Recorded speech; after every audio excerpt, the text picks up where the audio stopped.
The soft murmur of whispers filled Courtroom 304 as the bailiff called the next case.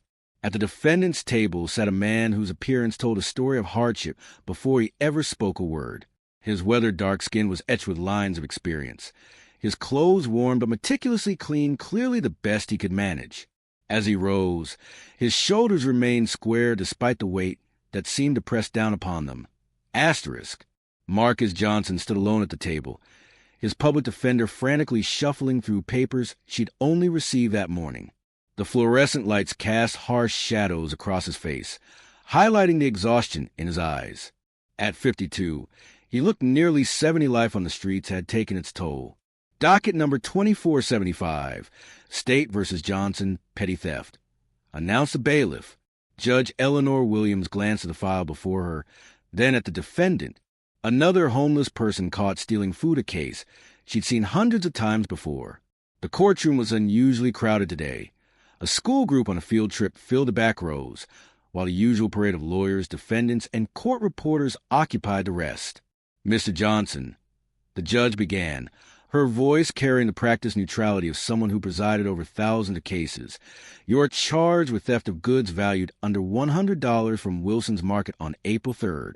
How you plead? The public defender, Ms. Reyes, leaned toward Marcus and whispered something, but he gently shook his head. Not guilty, Your Honor, he replied, his voice surprisingly clear and dignified. Assistant District Attorney Palmer stood, straightening his perfectly pressed suit. Your Honor, the state has security footage showing the defendant putting items into his jacket at Wilson's Market. When confronted by the owner, he attempted to leave without paying. The value of goods was $27.43. Judge Williams nodded. Ms. Reyes, your opening statement? The young public defender rose, clearly overwhelmed. Your Honor, my client maintains his innocence. While Mr. Johnson is currently experiencing homelessness, he is not a thief. There's been a misunderstanding that we hope to clarify during these proceedings. The judge's expression remained impassive. Very well. Let's begin. For the record, please state your full name and current address. Marcus stood straighter, and for a brief moment, something changed in his posture, a glimpse of someone else, someone from the past. Marcus James Johnson. I currently reside at the underpass on Parkway Avenue and 31st Street. Your Honor. A few muffled laughs came from the school group, quickly silenced by their teacher. Judge Williams frowned slightly. And your occupation, Mr. Johnson? I collect recyclables, Your Honor. When I can find work, I do day labor. The prosecutor smiled slightly.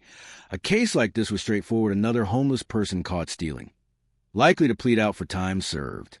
The gallery watched with mild interest, most already assuming the outcome. What no one knew was that Marcus Johnson had once commanded respect in rooms far more intimidating than this courthouse. Before the streets claimed him, before PTSD and tragedy shattered his world, Master Sergeant Marcus Johnson had led men into battle and brought them home alive when no one thought it possible. But that was another lifetime ago. Marcus had grown up in a small town in Georgia, the son of a Vietnam veteran who rarely spoke about his experiences but lived them in silent nightmares.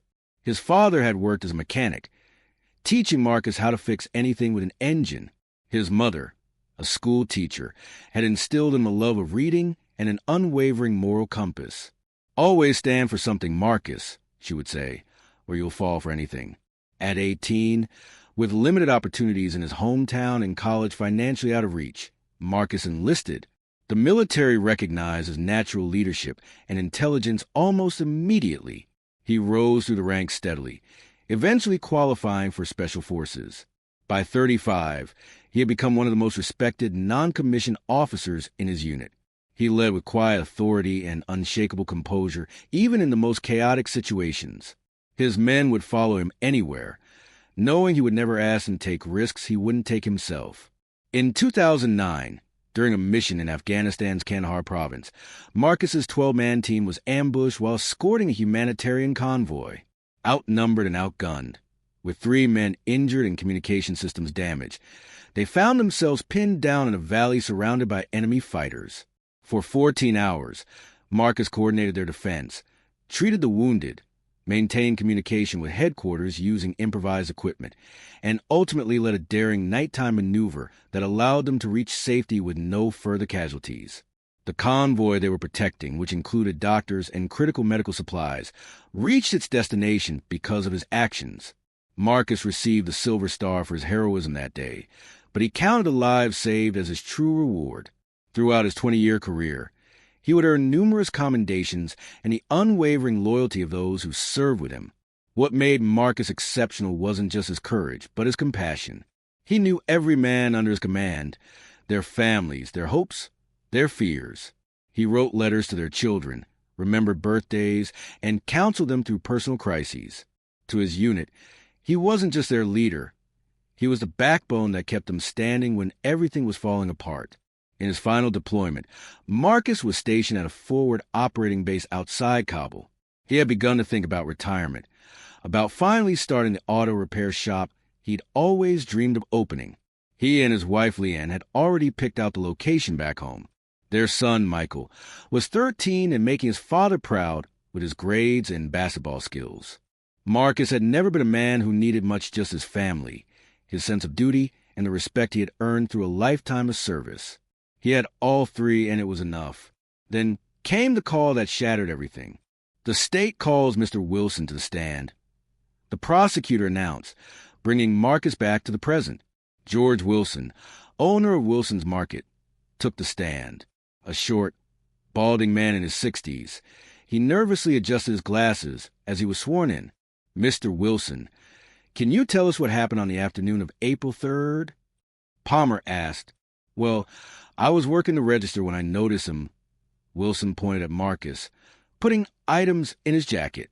I've had problems with shoplifters before, especially from the homeless camp near the parkway. So I called out to him, and he tried to walk toward the door. And what happened next? I confronted him, told him to empty his pockets. He refused to talk, just stood there with this look. I called the police. Did the defendant appear intoxicated or impaired in any way? No. He was steady on his feet, just wouldn't speak. Defiant, I'd call it. The prosecutor nodded. No further questions, Your Honor. Judge Williams turned to the defense table. Your cross, Ms. Reyes. The public defender approached the witness stand. Mr. Wilson, did my client attempt to run when you confronted him? Wilson hesitated. Well, no, he just stood there. Did he threaten you in any way? No, but did you actually see him put items into his jacket, or did you just notice his jacket looked bulky? Wilson frowned. I saw movement. I assumed he was hiding merchandise. You assumed, Ms. Reyes repeated. But you didn't actually see what was in his jacket until police arrived, correct? That's right. No further questions. As Wilson stepped down, Marcus sat motionless, his eyes focused on some distant point. The public defender whispered to him, but he barely acknowledged her. This wasn't the first time the system had already decided his fate before hearing his story. He had stopped believing anyone would listen years ago. The accident had happened on a Tuesday. Marcus had been on a secured base when the chaplain found him. The words blurred together: car accident, ice on the road, died on impact. In an instant, Leanne and Michael were gone. Marcus completed his deployment in a fog of grief. Functioning on autopilot, the consummate soldier even as his personal world imploded. He had always been the one who kept others together. Now there was no one to keep him from falling apart. He returned to an empty house filled with ghosts. The auto shop plans remained in a folder he couldn't bear to open. The medals and commendations mocked him from their display case. What good was saving others when he couldn't save his own family? The nightmares began soon after, not just of battles fought, but of imagined scenarios of his family's final moments. He would wake up screaming, drenched in sweat. He started sleeping in his car because the house had too many memories. Eventually, he stopped sleeping altogether. Marcus sought help through the VA, but faced long wait times and overwhelmed caseworkers. He was prescribed medications that left him feeling hollow. The support groups helped temporarily, but as soon as he returned to the empty house, the darkness returned. He sold the house, unable to live with the memories. The money sustained him for a while as he drifted from city to city, looking for something he couldn't name. When the funds dwindled, he worked odd-job construction, security, whatever would hire a man whose hands sometimes shook from nerves and lack of sleep. The PTSD episodes became more frequent.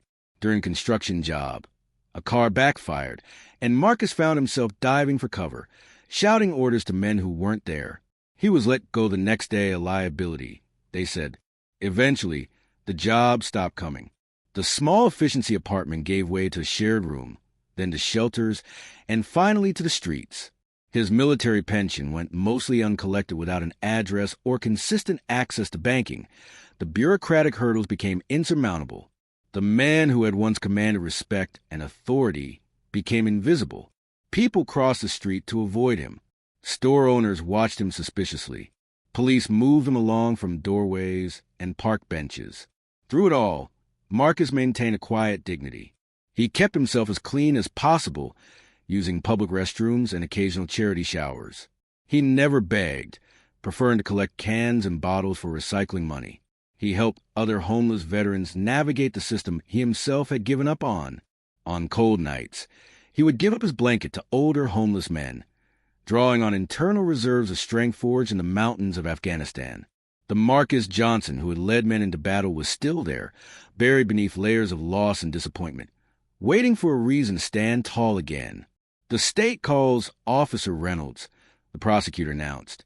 Officer Tanya Reynolds took the stand, her uniform crisp, her testimony practiced. She described responding to a call from Wilson's Market, finding Marcus standing quietly by the counter, and discovering 3 cans of tuna, a loaf of bread, and a jar of peanut butter in his jacket pockets. "Did the defendant say anything when you questioned him?" Palmer asked. "No, sir. He remained silent even after I read him his rights." "Based on your experience, would you say this was typical behavior for someone in this situation?" "No. Usually there's more resistance or at least explanation." His silence was unusual. When it was the defense's turn, Ms. Reyes asked, "Officer Reynolds, in your report, you noted that my client was cooperative, correct?" "Yes, he didn't resist arrest." "And you also noted that he appeared unusually alert and composed for someone living on the streets, didn't you?" "I did." "One more question. Did you notice any military tattoos or identifiers on my client?" Officer Reynolds looked at Marcus. "Yes, he has a Special Forces insignia tattooed on his right forearm. I noticed it when I was processing him." "Did you ask him about his military service?" "I did." He didn't respond. "Thank you, officer." As the officer stepped down, Judge Williams studied Marcus more carefully. There was something in his bearing that she hadn't noticed before, a certain stoicism that spoke of discipline rather than defeat. "Ms. Reyes, call your first witness," the judge instructed. "Defense calls Marcus Johnson." A murmur ran through the courtroom. Defendants in petty theft cases rarely testified. The prosecutor looked surprised but pleased. Cross-examining a homeless defendant would only strengthen his case. Marcus walked to the witness stand, his gait steady despite his worn shoes. After being sworn in, he sat ramrod straight, hands resting on his knees. "Mr. Johnson," Ms. Reyes began, "could you tell the court what happened at Wilson's Market on April 3rd? Marcus cleared his throat. "I went into the store to buy food. I had $30 from recycling cans that morning." "Then why did you put items in your jacket rather than a basket?" "I didn't. I was reaching for my money when a young man bumped into me hard, then ran out the door. Mr. Wilson started yelling, and when I turned around, he was looking at me." "Why do you explain this to Mr. Wilson or Officer Reynolds?" Marcus was quiet for a moment. "I've learned that explanations don't matter much when people have already decided who you are based on how you look." The prosecutor stood for cross-examination, his expression confident. "Mr. Johnson, if you had money as you claim, why was none found on you when you were arrested?" "I dropped it when Mr. Wilson confronted me. It might have been picked up, or it's still on the floor of his store." "Convenient," Palmer remarked.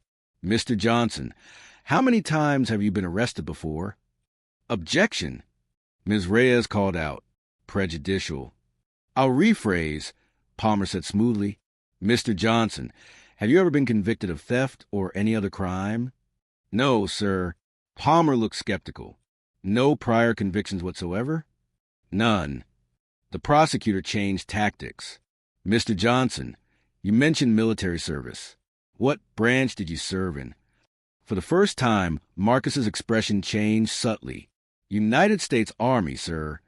And what was your rank and position? Ms. Reyes looked confused at this line of questioning, but didn't object. Marcus sat even straighter. Master Sergeant, United States Army Special Forces, 5th Group. Judge Williams's pen paused mid-note. She looked up sharply. Could you state your full name and rank for the record, please? She requested, her tone suddenly different. Marcus stood automatically, years of military discipline taking over. Master Sergeant Marcus James Johnson, United States Army Special Forces, retired, Your Honor. The bailiff, a middle-aged man who had been standing by the judge's bench, suddenly stiffened to attention. His eyes widened in recognition. Judge Williams set down her pen. Master Sergeant Johnson of the 5th Special Forces Group, stationed in Kandahar Province in 2009? The courtroom fell silent. Yes, Your Honor. The judge's composed facade cracked slightly. Sergeant Johnson, did you lead a 12-man team that saved a medical convoy after being ambushed in the Arghandab Valley? Marcus looked directly at her for the first time. I was just doing my job, Your Honor. The bailiff took a step forward. Master Sergeant Johnson, sir? Staff Sergeant James Ramirez, sir. I was with the 10th Mountain Division. You pulled my unit out of a firefight near Kabul in 2012. Ramirez stood at full attention, his eyes glistening. Marcus recognized him after a moment. At ease, Sergeant. That was a long time ago. Judge Williams was staring at Marcus with an expression of disbelief. Master Sergeant Johnson, my son Lieutenant David Williams was a medical officer with that convoy in Kandahar. He told me how you carried an injured soldier 3 miles under fire after your transport was hit. He said you're the reason he and 17 others came home alive. A man in the jury box slowly rose to his feet. Sergeant Johnson, Private First Class Thomas Weller. Sir, you wouldn't remember me, but you spoke at my basic training graduation. I've never forgotten what you said about honor and service. Another person stood in the gallery, a court reporter. My brother served under you in Afghanistan, sir. He said you were the finest soldier he ever knew. One by one, people throughout the courtroom began to stand. A school teacher with the field trip group, an elderly man in the back row, a young lawyer waiting for another case. Each had a connection, a family member, a friend, a battle buddy who had served with or been saved by Marcus Johnson. The prosecutor looked around in confusion. Judge Williams wiped a tear from her cheek, no longer bothering to maintain judicial detachment. Your Honor, a voice called from the back of the courtroom. George Wilson, the store owner, rushed in, waving a USB drive. I need to show you something. Please, it's important. The courtroom watched in silence as the security footage played on a monitor. It clearly showed a young man bumping into Marcus, slipping items into his jacket, while Marcus was distracted, then running out the door. Marcus could be seen reaching into his pocket for money, not to steal when Wilson confronted him. The timestamp matched the date in question. I found this when reviewing the footage for another incident, Wilson explained, his face flushed with embarrassment. I never actually saw him take anything. I just assumed I'm so sorry. The prosecutor stood. Your Honor, in light of this new evidence, the state moves to dismiss all charges against Mr. Johnson. Judge Williams nodded. Case dismissed. She banged her gavel, but remained standing. This court will take a 30-minute recess. As people began to file out, Marcus remained seated, looking somewhat bewildered by what had just transpired. Judge Williams stepped down from the bench and approached him directly. Protocol forgotten. Master Sergeant, my son is alive because of you. Why didn't you say anything? Why are you living on the streets? Marcus looked at his weathered hands.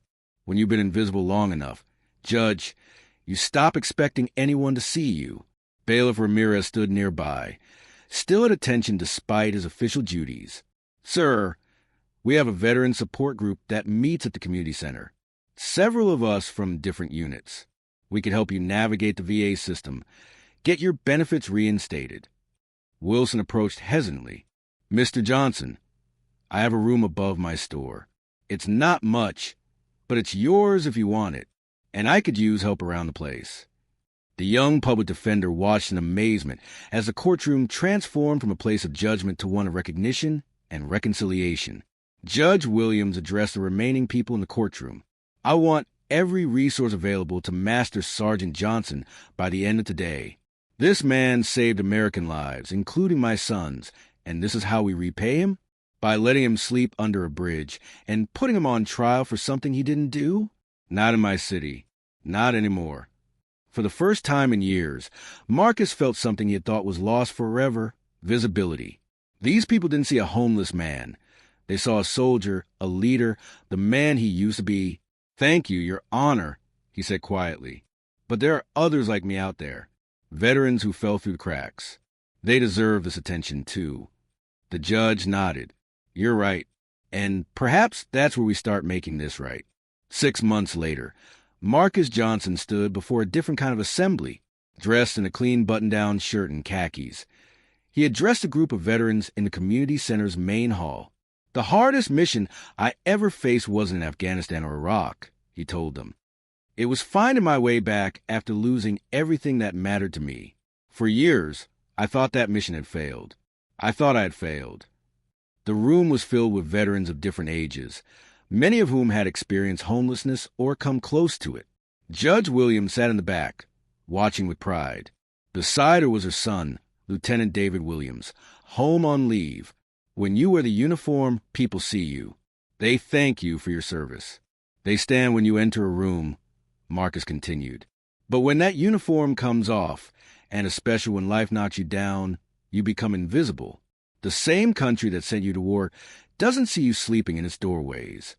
In the months since his court appearance, Marcus had become the coordinator of the newly formed Veterans Outreach Program. With Judge Williams' support and connections, he had secured funding and partnerships with local businesses, including Wilson's Market.